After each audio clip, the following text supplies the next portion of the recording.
Unfortunately, I have been a victim of lemony spigots, a series of unfortunate incidences. So, I'm going to make this one exceptionally short because people keep getting in my way, no one knocks, and no one texts, so I don't know when they're coming in. I thought I locked the door, but clearly I did not. So, let's make sure we get that out of the way. Let's make sure that the door is locked. Yes! Yes, it is! Excellent. So as I was saying before I got interrupted and then had to go do something for the stupid damn dog and some more crap, cheating is a manifestation of an act of sex. And basically what it means is, even though you are probably giving your partner more sex than they can shake a stick at, that doesn't mean that they're getting enough. They may be sex addicts. They may be addicted to just feeling the endorphins this sex produces. Because, that orgasmic feeling, if we could have that every day without having sex, no one would probably get any work done. Sex is probably more organic for females than males. Because a male, we get that one good one, and that's pretty much it. And women can have multiple orgasms at multiple times. So, if the man is cheating, or if a man is cheating and you're a woman and you're being cheated on, it might not be you. It might just be the fact that you're not giving him as much sex as he wants. And you could be giving him sex 24 hours a day, and it still might not be enough because some people are just genetically hardwired for fucking. This really is not for children. So I'm gonna try to keep this under 10 minutes. And the thing is, as I said, you have choices. Accept it and work through it, or accept it and send them on their way. Accept it. Some things that we deem to be completely unacceptable sometimes find up being more acceptable than unacceptable, which is another reason why some people literally do have these swinger relationships and these open relationships, for the simple fact that sometimes having this happen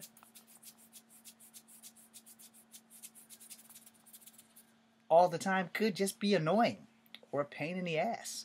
Which is why I've always said that if I was a chick, I'd be a lesbian, because I wouldn't have to worry about having that happen all the time. Lick, get the hell on. We're gone. I'll lick you, you lick me, we have a good time, the end. And then again, I don't know, some lesbians might be nymphomaniacs, just like some men might be nymphomaniacs. Now, a lot of reasons for sexual choices is because a lot of women go lesbian because men cheat. Got some bad news for you there.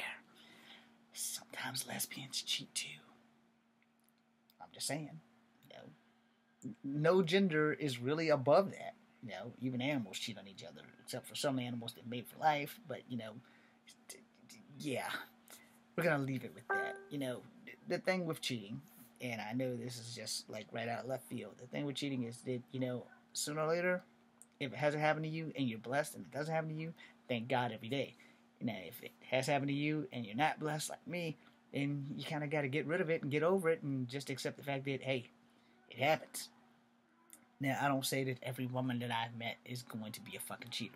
I'm not God. I can't read their mind. And maybe I'm just not good in bed.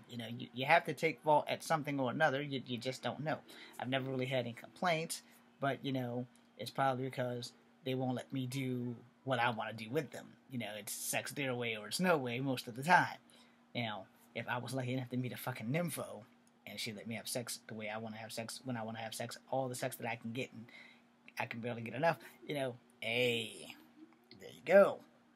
Now, most of the time in life, that shit doesn't always work out that way, because most of the time, you meet who you're meant to meet, and if they don't have a hard sex drive and you do, it becomes a problem. Alright?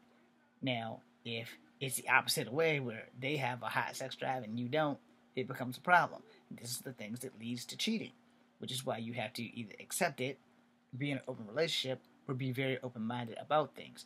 And I'm an open-minded individual. No, I'm not sleeping with no dudes. That's about where the open-mindedness stops, right there, buddy. But as far as getting married, having an open relationship, I could probably live with that if there are rules.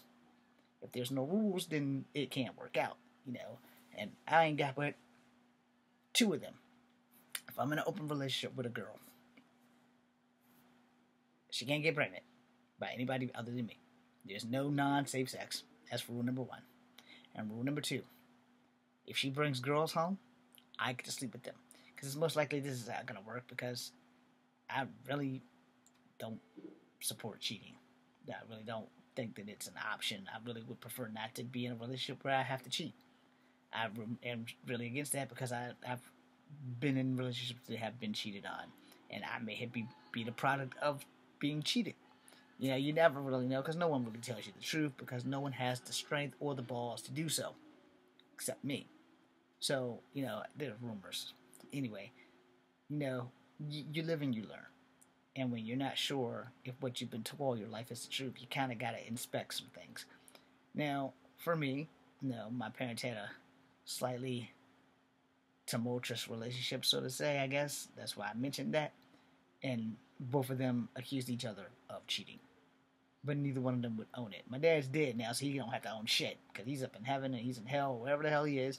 He's looking at his life before God decides what to do with him. You know, so if he actually did cheat on my mom, and she cheated, and if I'm a product of either one of them cheating, then there's a problem there. Someone lied to someone. Now, which is why I don't believe in telling lies. Which is why I try to be as honest as I possibly can. Which is why I always tell you guys, 99.9, unless I know you can handle the whole 1,000. Now, when it comes down to cheating, like I said, morally it's supposed to be unacceptable.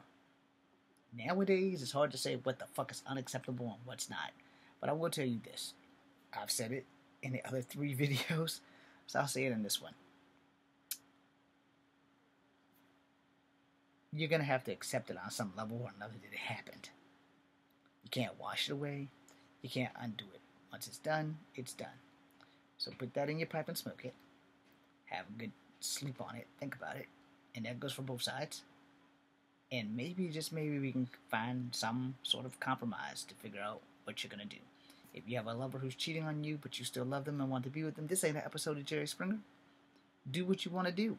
If you can't live without that person, then you're going to accept the cheating. And I would advise, and this is from my point of view, only my point of view, I would advise, if you're going to stay with someone who's cheating on you, then turn it into an open relationship and set some motherfucking boundaries. No. And if you're going to leave a motherfucker who's cheating on you, then good for you, and do what you got to do. But if you can't live without that motherfucker, and they're never going to stop cheating, you're kind of putting yourself back in that same damn noose. So you might as well just stay in the noose and set down some ground rules. And lay down the fact, well, if you're going to cheat, I'm going to cheat. The only difference is, we're going to make sure that neither one of us brings home any STDs. I'm James Williams Sr. I hope I gave you guys some kind of understanding of how to help my friend in her situation, and how I would deal with it myself. Yeah, because honestly, love is it's a good and a terrible thing, all in one big ball of wax. So once you figure out how to melt the wax and what to shape with the wax, then you'll figure out where you're going to go in life, with that person or by yourself. I'm James Williams. Come for number 2, B, C, and U.